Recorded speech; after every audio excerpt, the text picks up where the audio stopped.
El antiguo Egipto y sus fascinantes vestigios que datan de hace 4500 años. Pirámides, tumbas, ciudades sumergidas, templos. ¿Cómo se construyeron y qué nos queda por descubrir?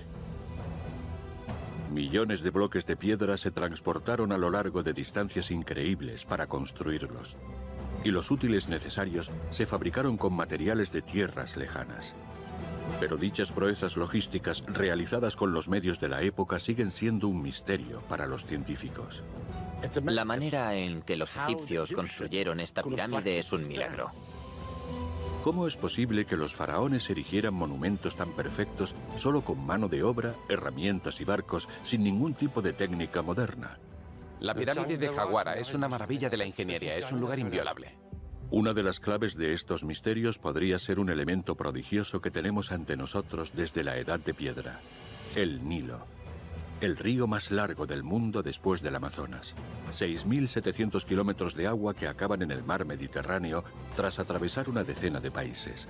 Un recorrido mayor al de un vuelo París-Nueva York. Pensamos en el Nilo como algo inmutable, pero el río ha evolucionado muchísimo a lo largo de la historia de Egipto e incluso antes. Desde las primeras dinastías, los faraones tuvieron una idea genial. Hicieron del Nilo una autopista desde la que salían decenas de canales, bordeados por inmensos puertos que los arqueólogos de hoy en día quieren encontrar. Uno de los grandes logros del antiguo Egipto fue la gestión del Nilo y de su red hidráulica. ¿Para qué servían sus rutas navegables y sus puertos, que eran los más antiguos del mundo? ¿Cómo utilizaban los egipcios las crecidas del Nilo para navegar hasta las pirámides? ¿Y por qué una pirámide de Fayum está inundada? En el antiguo imperio, la crecida era de entre 80 y 90 mil millones de metros cúbicos de agua. Por primera vez en la historia haremos uso de medios tecnológicos excepcionales como la fotogrametría, la arqueología espacial y el LIDAR, con el fin de encontrar las huellas que dejaron los faraones alrededor del Nilo para construir las maravillas del antiguo Egipto. Entre la meseta de Giza, Saqqara y el oasis de Fayum, en una zona como 25 veces París, nuestros expertos intentarán descifrar por qué los faraones deben al Nilo gran parte de sus grandiosas construcciones, ya que sin el río sagrado ni el ingenio egipcio para controlarlo y hacer de él una verdadera autopista, nada hubiera sido posible.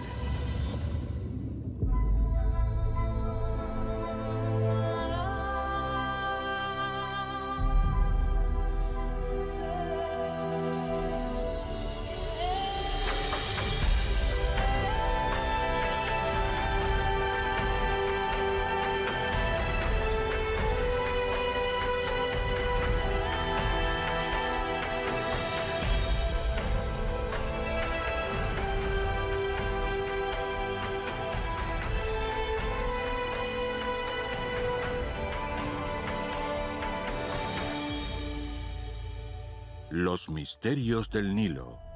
Las rutas secretas de las pirámides.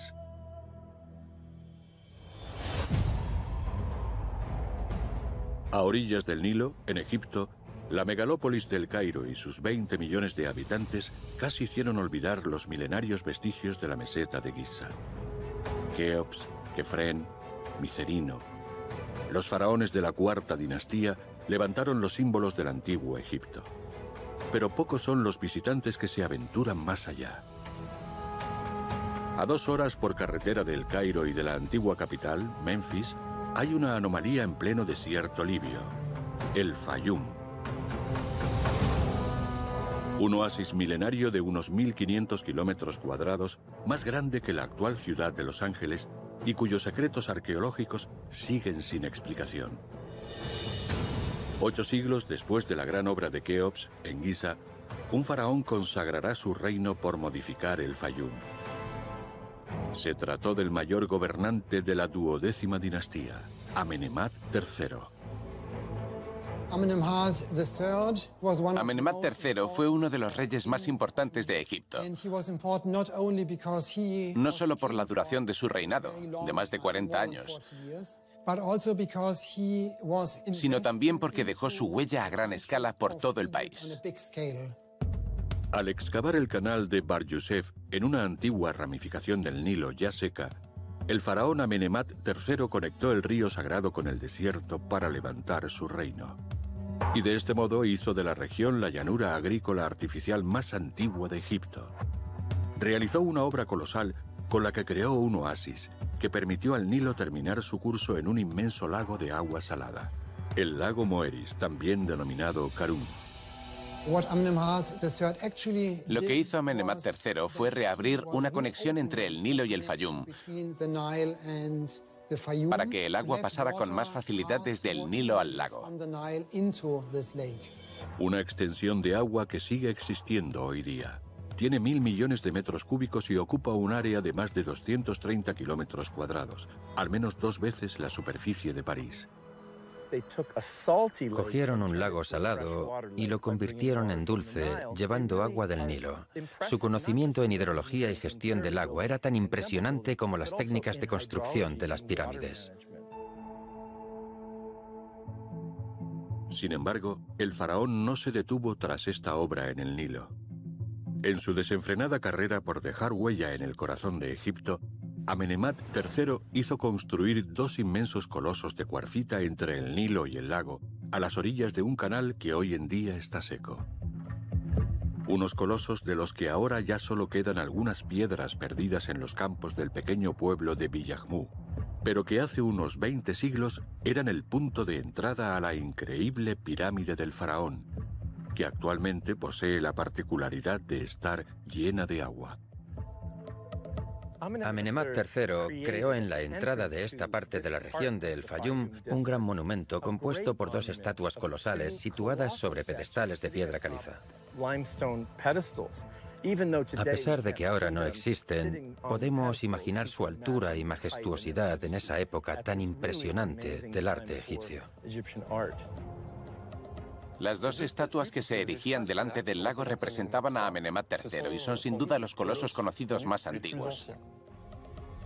Solo sobrevolando el lugar a más de 300 metros de altura, podemos hacernos una idea de su inmensidad. Se ven muy bien los vestigios de los 2 recintos, compuestos por muros bastante gruesos, de unos 5 metros. Los pedestales están más o menos bien conservados, y sobre ellos había unas estatuas del faraón que medían al menos 11 metros. Colocadas sobre los pedestales de 6 metros, las estatuas en total eran tan altas como el obelisco de la Plaza de la Concordia en París. Debían de pesar unas 350 toneladas cada una, es decir, el peso de 15 autobuses. No tenemos conocimiento de ninguna otra estatua así de grande y antigua. Entre el Nilo y el lago marcaban simbólicamente la entrada a El Fayum, honrando al todopoderoso faraón. Dichos colosos se han abandonado a manos de las malas hierbas y casi nadie los visita. Además, indican el camino hacia una pirámide totalmente desconocida, construida por el faraón Amenemhat III y que hoy está repleta de agua.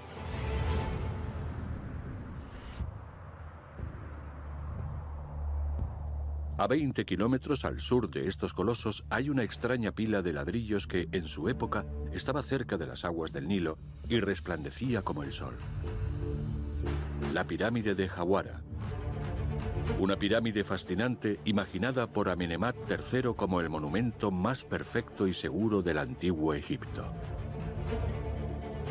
El conjunto, alto como un inmueble de 20 pisos, debía competir con las grandes construcciones del antiguo imperio, como la pirámide de Keops, casi el doble y medio de grande. La pirámide de Jawara es una maravilla de la ingeniería y es la primera en tener un sistema de condena de sepulturas muy elaborado.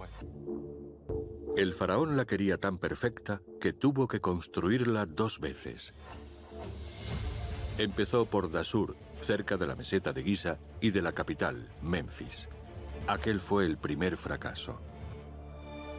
Una de las pirámides más fascinantes en el Fayum es la de Amenemhat III. En realidad, este rey había empezado otra pirámide en Dasur, que al parecer debido al emplazamiento se hundió y se cayó un poco. Así que no fue muy amable y enterró allí a su mujer. Los cimientos no eran muy sólidos, así que aparecieron grietas, fisuras y hundimientos y tuvieron que abandonar la pirámide casi terminada. Entonces, Amenemhat III eligió una nueva ubicación, Hawara, un lugar asociado al dios cocodrilo Sobek, muy relacionado con el agua. Finalmente, en el Fayum, entre el Nilo y el lago Karún, fue donde el faraón hizo construir su impenetrable sepultura 1840 años antes de Cristo. Una elección que tendrá sus consecuencias. La manera en la que los egipcios construyeron esta pirámide es un milagro. Es impresionante porque la hicieron para que los ladrones no pudieran entrar a robar nada. Es un lugar inviolable. Por primera vez en esta pirámide ya no hay cámara funeraria. Hay una caja fuerte que hace imposible el acceso a la momia del faraón y a su viático. Hicieron todo lo que estaba en su mano para que en esta pirámide no entrara nada. Nada excepto un elemento imprevisto: el agua del Nilo, drenada por un canal moderno. Es imposible visitar el edificio, ya que desde la entrada, el Nilo, a pesar de estar situado a varios kilómetros, ha inundado la cámara funeraria y todos los pasillos. La pirámide de Hawara está totalmente sumergida. Esta pirámide está inundada por una razón principal. Hay un canal que la atraviesa justo a este lado y el agua subterránea se filtra y llega al edificio. El canal se ve perfectamente cuando sobrevolamos la pirámide con los drones a más de 200 metros de altura y se excavó en los años 1820, permitiendo indirectamente que el agua del Nilo se filtrara hasta la milenaria edificación. Resultado: desde la exploración del egiptólogo Flinders Petrie en 1888, nadie ha podido entrar. No tenemos fotografías ni imágenes. Entonces, ¿cómo podemos saber qué esconde en su interior, al parecer excepcional? ¿Será posible realizar una inmersión para descubrir el estado de sus pasillos? El egiptólogo Zahi Hawass ha aceptado el reto de descifrar lo que sabemos de la construcción de esta pirámide para intentar saber hasta dónde se ha podido filtrar el agua del Nilo. Toda la pirámide se construyó con ladrillo cerámico y se cubrió con una fina capa de piedra caliza. Así que os podéis imaginar el aspecto que tenía cuando se terminó durante la 12ª dinastía. El revestimiento de caliza hacía que resplandeciera entera. Tras su construcción, la pirámide de Amenemhat III tenía su cima a 58 metros. Para levantarla se necesitaron unos 200.000 bloques, la mayor parte transportados por barco a través del Nilo y posiblemente desde una cantera cercana vía un antiguo canal. Sin embargo, en el corazón del edificio se esconde un tesoro único: su cámara funeraria. En mi opinión, la construcción de la cámara funeraria es más impresionante que la de la pirámide de Keops. La cámara funeraria de la pirámide de Hawara es probablemente la mejor construida de todas las pirámides por dentro, porque no solo tiene un tejado, sino 3. Esta cámara es, de hecho, excepcional. Una inmensa cripta de 7 por 2 metros y medio, con una altura de casi 2 metros, tallada en un bloque de cuarcita de 100 toneladas. Por encima hay 3 bóvedas infranqueables, una de las cuales soporta el peso del edificio. La cuarcita se extraía al norte del Cairo actual y se transportaba en embarcaciones capaces de soportar un peso así durante una centena de kilómetros. Un peaje que tuvieron que pagar por construir esta verdadera caja fuerte, una maravilla del diseño y del ingenio que lleva hasta la mismísima tumba donde se esconde la momia del faraón. Amenemhat III claramente creó la pirámide más protegida del antiguo Egipto. Dejó una losa elevada para que se pudiera introducir el cadáver del faraón y su viático, y después se bajara con un sistema muy elaborado, casi de gatos hidráulicos, que una vez cerrado ya no se podía abrir. Cuando Flinders Petrie entra en la pirámide en el siglo XIX, ya había unos cuantos centímetros de agua en los pasillos, pero pudo explorarlos todos. El camino hasta el sepulcro es complejo, tiene prácticamente 100 metros y no tiene salida. Pero al llegar a la cámara funeraria, le esperaba una sorpresa. La tumba estaba vacía. La momia había desaparecido. La momia de Amenemhat III se había destruido. Encontramos restos de carbón, es decir, de madera calcinada. Así que los ladrones de la antigüedad debieron de vaciar la cámara de viáticos funerarios y después quemaron lo que quedaba en la cripta. ¿Cómo entraron los ladrones y robaron todo? No lo sé. ¿Qué contenía la tumba antes del saqueo? ¿Se inhumó a Amenemhat III en Jawara o eligió para sus reinas y para él otra pirámide? Sigue siendo un misterio. Dentro de la pirámide de Jawara descubrimos un sarcófago para el varón y vestigios arqueológicos. Sin embargo, la cámara funeraria estaba inundada y eso no ha ayudado a su conservación. Pero tenemos una buena razón para pensar que Amenemhat III fue enterrado aquí y no en la pirámide de Dashur. Algunos egiptólogos, como Stephen Harvey, creen que sí enterraron aquí al faraón, ya que hay indicios perfectamente visibles repartidos por todo el monumento. Stephen propone mostrarnos algunos de ellos. Podemos ver un jeroglífico inmenso en una línea vertical y sabemos a quién pertenece porque lo pone: el rey del Alto y Bajo Egipto. Y aquí vemos el cartucho alrededor del nombre Nemet Ra o Amenemhat III. Así que esta es la prueba, todavía in situ, de que esta pirámide es el templo de ese faraón. Entre los elementos repartidos alrededor de la pirámide, algunos han ayudado a los investigadores a identificar los materiales utilizados en la cámara funeraria. Hay bloques de granito que vienen incluso del sur de Egipto, a más de 700 kilómetros de aquí, y tuvieron que transportarse por el Nilo hasta este lugar. Aquí podemos ver fragmentos de granito de Asuán, así como la cuarcita que se usó para la elaborada cámara funeraria. Todos los planos de la pirámide datan de la época de Flinders Petrie en 1888. Desde entonces nadie se ha aventurado hasta su interior. No tenemos ni fotos ni vídeos. ¿Cómo podríamos conocer el estado de sus pasillos deteriorados por el agua? ¿Seguirá accesible el agujero que realizaron los saqueadores? Para averiguarlo solo hay una solución: realizar una inmersión en el estrecho túnel, una operación imposible para un humano. Así que utilizaremos un ROV sumergible, un robot minúsculo capaz de grabar y desplazarse en espacios reducidos bajo el agua. Este tipo de operación no se ha realizado nunca. Se trata de una aventura totalmente inédita.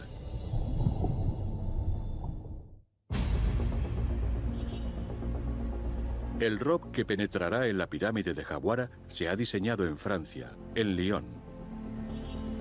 Theo y Thibaut forman parte del equipo que lo ha creado. El robot está casi terminado.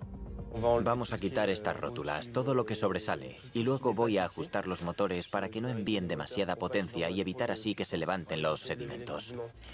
El ROV tiene que ser lo más estrecho posible, ya que nadie sabe el tamaño del agujero realizado por los saqueadores de pirámides que llegaron mucho antes que Petrie. Ahora que lo hemos adaptado, debería poder pasar por este agujero por donde cabrá una persona. Atravesaremos el primer pasillo, la antecámara, otro pequeño pasillo, y detrás pasaremos por debajo del bloque, y desde ahí deberíamos ver el orificio que hicieron los ladrones en el saqueo de la pirámide. No sabemos cómo será, pero deberíamos poder verlo y pasar por él. Claro, ¿lo has hecho tú? Crucemos los dedos. Harán falta varios meses de trabajo de los ingenieros para diseñar el ROV ideal. El que por primera vez se sumerja en el canal del Nilo, que ha inundado el misterioso interior de la pirámide de Jawara. Ya está.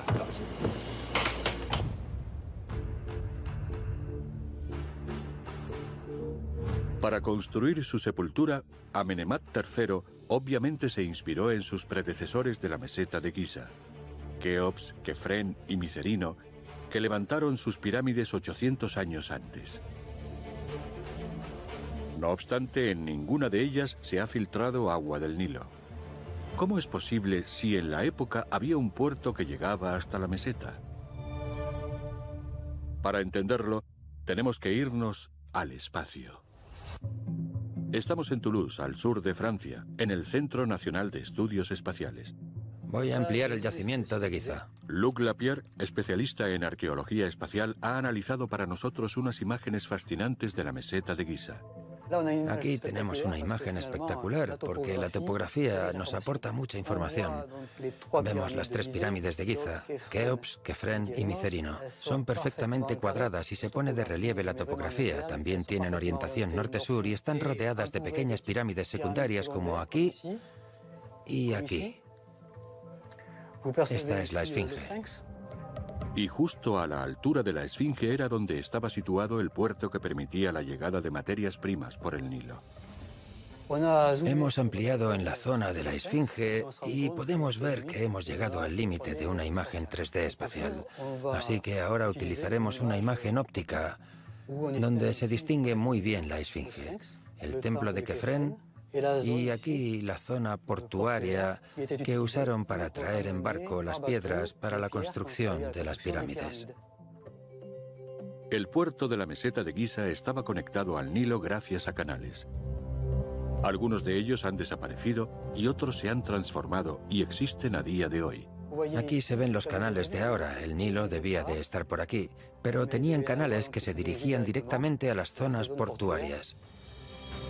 Giza no es ninguna excepción. Todos los complejos funerarios del antiguo Egipto disponían de puertos que les permitían transportar por el Nilo las inmensas cantidades de materiales necesarias para su construcción.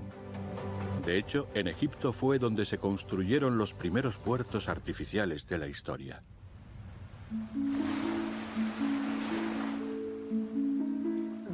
Había numerosos puertos a lo largo del Nilo. Teníamos en Giza, en Memphis, en Sácara, en Abusir. En ellos los barcos recogían materiales y los transportaban. Es impresionante que, en la época, la mayoría de los puertos de Egipto fueran fluviales, es decir, estuvieran en el Nilo o en sus canales y no en el mar. Pero la razón es sencilla. Los faraones habían hecho del Nilo la arteria principal del país. El Nilo era esencial porque en el Egipto antiguo no había carreteras. Por eso había una red de canales tan importante como una red de carreteras. No habría Egipto sin el Nilo atravesándolo desde el sur hasta el Mediterráneo, donde se abre en el delta. Por eso hay templos, pirámides y criptas a lo largo del río. Los antiguos egipcios, antes de morir y que Osiris los juzgara, tenían que jurar: yo nunca he hecho nada malo al Nilo. En Jawara, el canal es una excepción. Se construyó mucho después que la pirámide y no antes. Por eso se filtra el agua del Nilo a los pies de la edificación y por capilaridad se filtra a su vez hasta los pasillos. Sin embargo, los canales alrededor de Giza en su mayoría se han secado, evitando así las filtraciones a las pirámides. Y esto se debe a que la cuenca del Nilo se ha movido con el paso de los milenios y se ha alejado considerablemente de los vestigios faraónicos. El Nilo ahora no está donde estaba en el antiguo imperio. Entonces estaba allí fuera, casi en el desierto. Estaba a menos de 1 kilómetro de las pirámides. En los últimos 5.000 años, el Nilo se ha movido unos 8 kilómetros. Los puertos que había a lo largo del Nilo y que permitieron construir el antiguo Egipto han desaparecido en su totalidad, y sus vestigios arqueológicos se esconden bajo metros de sedimentos. Pocas personas lo saben, pero hasta el siglo XIX el río sufría una crecida anual considerable en verano. Una crecida que para los faraones fue un misterio durante mucho tiempo. La inundación en la antigüedad solía empezar en junio y el agua aumentaba hasta septiembre. Incluso subía un poco en octubre y luego bajaba. La crecida era inmensa. El agua podía subir hasta 10 metros e invadir el valle del Nilo.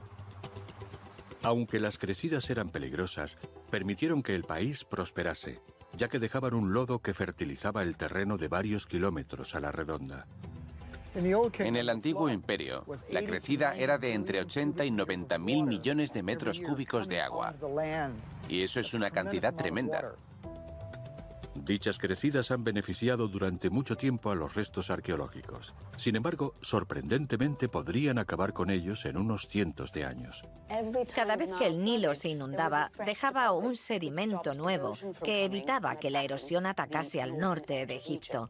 Y esto también jugó un papel importante para mantener el terreno limpio, porque eliminaba las sales que ahora sí hay en el suelo y acaban destrozando los yacimientos arqueológicos y las edificaciones. Los faraones aprendieron a utilizar esta estacionalidad del Nilo. Al invadir la tierra, el agua llenaba determinados canales y puertos más alejados, que entonces eran accesibles solo en verano y otoño. Ese era el caso de Giza. En muchos lugares que ahora están en pleno desierto, hemos descubierto, no sin sorpresa, puertos que los unían al Nilo. Bien vía canales o porque la crecida llevaba hasta allí directamente. Así que muchos de los grandes monumentos, como los templos y las pirámides, tienen algunos canales que conectan el Nilo y la base de la meseta. ¿Cómo podemos explicar esas crecidas que los faraones atribuían a los dioses? El origen del fenómeno se conoce desde hace un tiempo. En la época de lluvias, los afluentes del Nilo en África Central y Oriental están repletos de agua, y esto aumenta considerablemente su caudal. Sin embargo, desde el siglo XIX, el hombre ha hecho todo lo posible por controlar el río sagrado. La construcción de canales de drenaje y después de presas en el sur del país han suprimido el fenómeno de las crecidas. Para la gente de hoy en día es muy difícil entender el Nilo y su inmensa importancia, porque, claro, ahora tiene presas. Hay 2 presas al sur de Asuán. Richard Redding es arqueólogo y lleva a cabo investigaciones en Egipto desde principios de los 80. Giza, sí, por allí. Para entender el poder del Nilo en el antiguo Egipto, Richard nos lleva por el río con Sayed, su ayudante. Creo que podemos ver el fondo, muy bien. Hoy tienen que recoger muestras del fondo del Nilo. Lo que nos interesa es el barro del fondo, y este está muy bien, esta arcilla limosa del Nilo es genial. Es parecido al que dejaban las inundaciones en el Egipto de los faraones. Es un limo espeso y arcilloso con un poco de arena. Durante las crecidas, el increíble caudal del Nilo permitía transportar y depositar ese barro espeso en todo el valle. Cuando las crecidas eran fuertes, tenían una gran energía y movían más arena. Esto era lo que quedaba en todos los campos durante la inundación. En la época de los faraones, el Nilo transportaba más de 110 millones de toneladas de sedimentos al año hasta el delta. 10 veces más que hoy en día.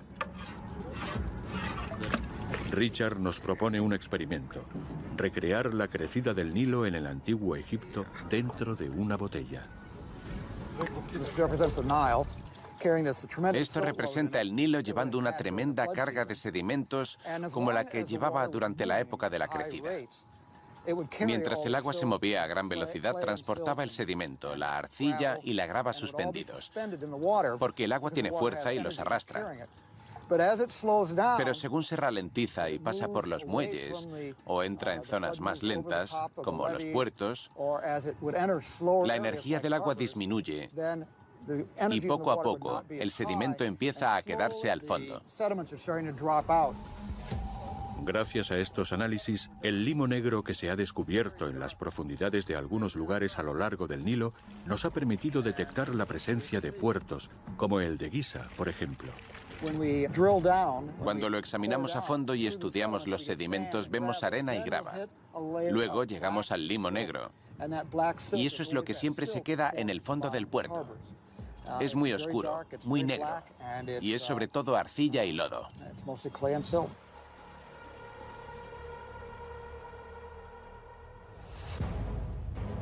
Estamos de vuelta en Lyon, en el sudeste de Francia, que es donde hemos encontrado la manera de explorar el interior de la pirámide de Jawara, inundada por un canal del Nilo. Las nuevas tecnologías nos van a permitir realizar esta proeza gracias a un dron sumergible compacto y manejable, especialmente diseñado para la ocasión tras 3 meses de trabajo. Thibaut, ingeniero mecánico y piloto experimentado, nos acompaña en Egipto hasta el Fayum, a 2 horas y media del Cairo, donde se encuentra la pirámide que vamos a explorar. Desde hace más de 100 años nadie ha podido pisar sus pasillos y no tenemos imágenes del interior. Si logramos recorrer los túneles hasta la primera trampilla y grabamos la operación, se tratará de un avance histórico. El objetivo es descender hasta los túneles, donde hay mucha arena. Meteremos el dron allí, atravesaremos la antecámara y llegaremos hasta un bloque que fue agujereado por los ladrones en su época. El canal creado a principios del siglo XIX al lado de la pirámide para drenar el Nilo ha permitido que el agua se filtre definitivamente. Nuestra misión es recorrer el primer pasillo, verificar el estado de las paredes y confirmar que el agujero realizado por los saqueadores no está obstruido. Pero la exploración será peligrosa. El suelo está lleno de fango, así que el más mínimo error podría transformar el agua cristalina en una mezcla opaca e impracticable. Será complicado porque debido al estado de las galerías hay gran cantidad de sedimentos en el fondo. Si alguno de los chorros originados por el motor mueve los sedimentos, producirá nubes que acabarán delante de la cámara y los focos y nos quedaremos ciegos. La entrada de la pirámide es estrecha, pero Thibaut consigue introducir el dron en el agua. Ha llegado la hora de la verdad.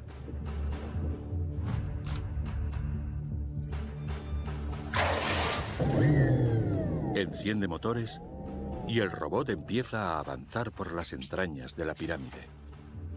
Sin embargo, para Thibaut, la misión acaba de empezar. Con ayuda de un joystick, deberá determinar la velocidad, la profundidad y la inclinación del dron en cada momento, guiándose con las imágenes enviadas por las cámaras al ordenador portátil. Tiene que avanzar despacio y para el descenso necesita largos minutos. Estamos a 4 metros de profundidad. Debemos estar en la antecámara, porque ya no tengo el molesto techo encima. Al menos por ahora.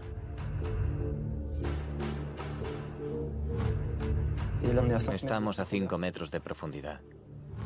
El cable está todo desenrollado y pronto deberíamos llegar a la trampilla que tiene el agujero de los ladrones y que seguramente utilizó Petrie en 1888 cuando entró en la pirámide. Aquí puedo avanzar muy bien porque es muy recto. Se ha tragado el cable. Hemos recorrido más de 10 metros. Ante nosotros tenemos lo que parece un gran montículo de arena.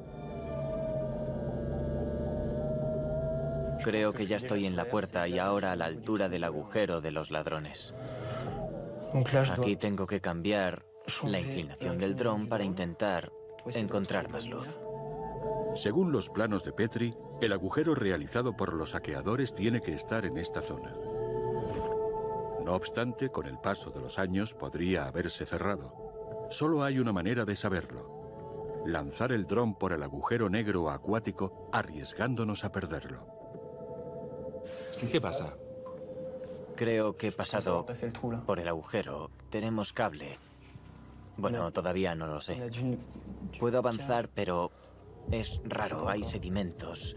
Tengo que intentar subir. Estoy a 4 metros de profundidad.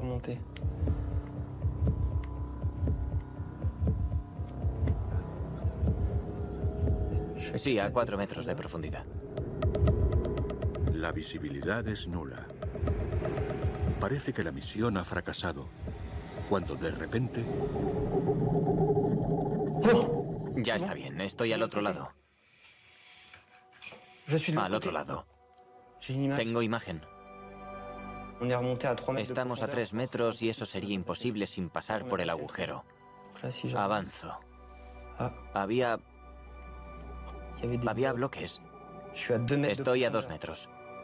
Por primera vez, desde la época de Petrie, hemos podido explorar las galerías de la pirámide de Jawara, inundada por las aguas del Nilo. hemos conseguido imágenes inéditas que permiten a los egiptólogos observar el estado del primer pasillo y la primera trampilla. Ahora ya sabemos que el agujero realizado por los saqueadores sigue practicable. En cuanto he conseguido pasar el agujero, me ha aspirado y he pasado de 5 a 2 o 3 metros. Había como nubes y durante unos segundos he podido percibir un sitio más claro, pero todavía no sé lo que es. Ya lo descubriremos. Unas semanas más tarde, mostramos el vídeo a Frank Monnier, especialista en construcciones del Antiguo Egipto. Es la primera vez que se difunden imágenes del interior de la pirámide. Lo que observamos en este vídeo es que el estado de la pirámide es muy bueno. Era de esperar que el agua hubiera dañado las estructuras, pero se ve que el techo y las paredes están en buen estado. Hasta el final del pequeño recorrido, también se observa la presencia de grandes bloques de piedra. La cuestión sería saber si obstruyen el paso horizontal, si bloquean el pasillo o si obstruyen la distribución. Es algo que habrá que descubrir con el tiempo. Frank nota también un detalle particularmente interesante en cuanto a la losa que cierra el pasillo, en la actualidad abierta. Es de cuarcita, no es de piedra caliza. Por eso tiene un color diferente. De hecho, se introduce en la pared de enfrente. Se apoya aquí y se ve que está inclinada. En los planos de Petrie no lo estaba, lo representó en horizontal, así que eso también lo podemos corregir. La pirámide inundada de Jawara nos ha desvelado nuevos secretos sobre su interior sumergido y sorprendentemente en buen estado. Podremos poner al día los planos con nuestras observaciones y acompañarlos con imágenes que hasta ahora no existían. No obstante, se necesitarán años para sondear todos los pasillos hasta la tumba. Pero, ¿cuántos años le quedarán a la pirámide corroída por las aguas del Nilo? Parece que tiene los días contados. Cuando fui ministro de Antigüedades, intenté salvar esa pirámide, pero no pude, ya que la única forma de hacerlo es tratar el gran problema de las tierras de cultivo y el canal. Se trata de un proyecto enorme y no está en mi mano como arqueólogo. A pesar de las aguas del Nilo y el canal destructor, la pirámide de Jawara sigue en pie después de más de 3.500 años de su construcción. Y sucede lo mismo en Giza o Saqqara. Estudiando los puertos y los canales de estos antiguos vestigios, los egiptólogos intentan entender mejor los métodos de construcción y las materias primas utilizadas que han dado tal longevidad a estas edificaciones.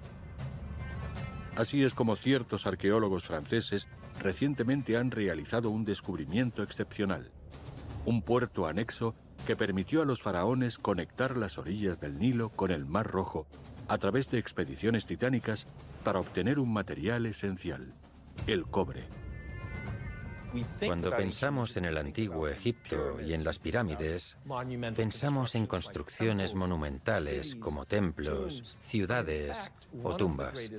Pero en realidad, uno de los grandes logros del antiguo Egipto fue la gestión del Nilo y de su red hidráulica, canales, regadío y vías fluviales que ofrecían acceso al Mar Rojo. Desde la meseta de Giza dejamos el Nilo para dirigirnos al sur, a la ciudad de Zafarana, a orillas del Mar Rojo, en Wadi al-Yarf. 200 kilómetros por carretera a través del desierto. Aquí es donde se encuentra este puerto anexo, a 160 kilómetros del Nilo. Un puerto atribuido al faraón Keops. Pero, ¿cómo eran estas expediciones inimaginables?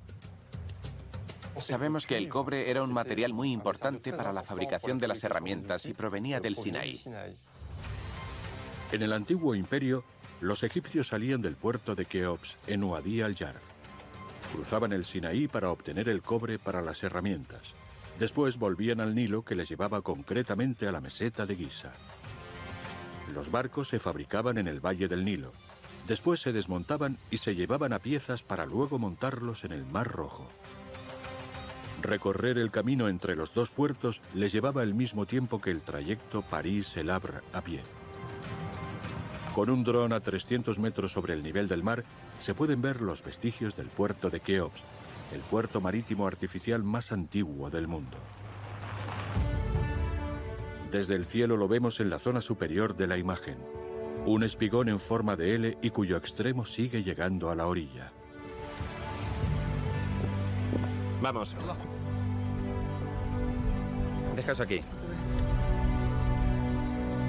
Hoy acompañaremos a un equipo de buzos del Departamento Central de Antigüedades Submarinas en una expedición al Mar Rojo donde se descubrió el puerto.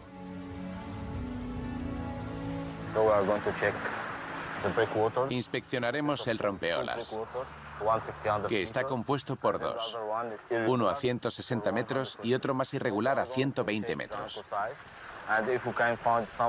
También inspeccionaremos la zona de fondeo y si encontráis algo, dibujadlo para que todo esté en el mapa. Y necesitaré un informe cuando terminéis. Tenéis que entregarme un informe con todos los detalles.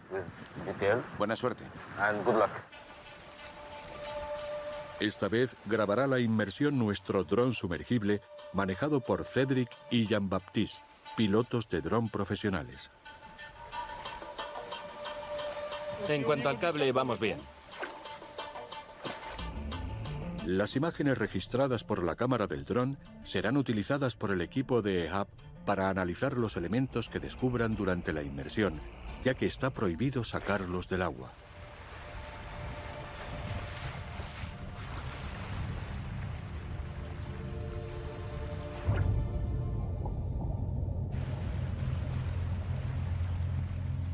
Jean-Baptiste es el encargado de la distancia y el ángulo del cable, que es el único medio para comunicarse con el dron submarino, porque las ondas wifi no viajan por el agua. Cedric no dejará de mirar el monitor para no perder de vista a los submarinistas. Hay fuertes corrientes y cualquier pequeño despiste podría hacer fracasar la expedición.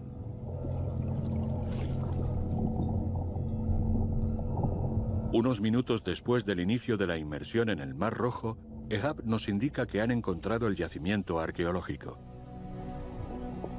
La cámara del dron graba este decorado submarino fijado a la Tierra desde hace 4.600 años. Hemos llegado a la parte de fondeo. Había anclajes muy grandes. Los hemos grabado y algunos los hemos dibujado. La zona es excepcional. Hay una veintena de anclajes de piedra caliza con orificios de enganche de entre 12 y 18 centímetros de diámetro. Había embarcaciones de diferentes tamaños, ya que los anclajes tienen formatos distintos. Casi todos los pequeños están cubiertos de arena, que se mueve debido al clima y las corrientes. No se ve bien. La visibilidad no es muy buena.